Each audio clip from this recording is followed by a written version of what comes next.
Islamic video کے لیے channel کو سبسکرائب ضرور کریں اور بیل آئیکن کو پریس کرنا نہ بھولیں۔ بہت شکریہ۔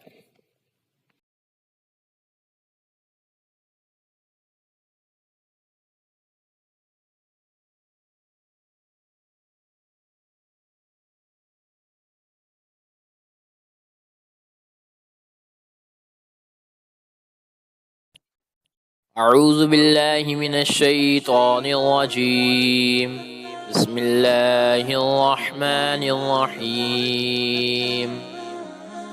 اللہ لا الہ الا ہو، اللہ ہے جس کے سوا کوئی معبود نہیں۔ الحی القیوم، وہ آپ زندہ اور اوروں کا قائم رکھنے والا۔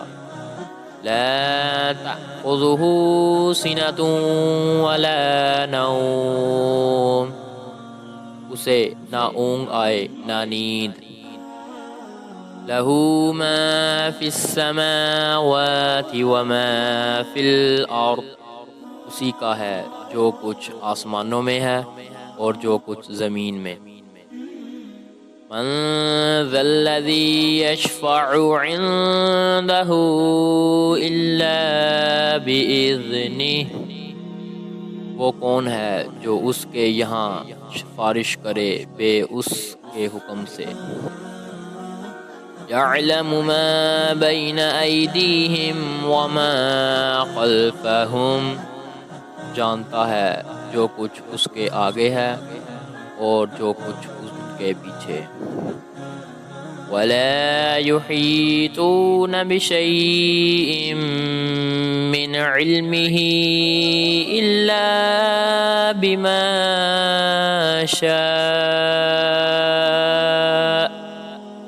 اور وہ نہیں پاتے اس کے علم میں سے مگر جتنا وہ چاہے۔ وسع کرسیہ السماوات والارض، اس کی کرسی میں سمائے ہوئے ہیں آسمان اور زمین۔ ولا یؤودہ حفظہما، اور اسے باری نہیں ان کی نگہبانی۔ وہو العلی العظیم، اور وہی ہے بلند بڑائی والا۔ فائدے: رسول اللہ صلی اللہ علیہ وآلہ وسلم نے فرمایا کہ جو شخص ہر فرض کے بعد آیت الکرسی پڑھ لیا کرے، اس کو جنت میں جانے سے صرف اس کی موت ہی روکے ہوئے ہے، یعنی اس کے جنت میں داخل ہونے میں صرف مرنے ہی کی دیر ہے۔ ایک اور حدیث مبارکہ کہ ایک فرض نماز کے بعد آیت الکرسی پڑھ لینے سے دوسری نماز تک اللہ کی حفاظت میں رہے گا۔ امام بہقی کی روایت ہے کہ جو شخص سوتے وقت آیت الکرسی پڑھتا ہے، اللہ تعالیٰ اس کے گھر اور اس کے آس پاس کے اہل خانہ کو امن دیتا ہے۔ آیت الکرسی جس گھر میں پڑھی جائے، جن اور شیطان اس کے قریب نہیں آتے۔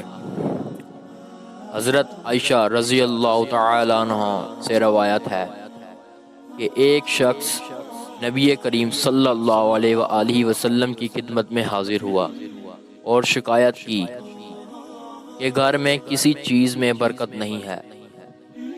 حضور نبی کریم صلی اللہ علیہ وآلہ وسلم نے فرمایا، تم آیت الکرسی نہیں پڑھتے۔ جس کھانے اور سالن میں پر تم آیت الکرسی پڑھ لو گے، اللہ تعالیٰ اس کھانے اور سالن میں برکت دے گا۔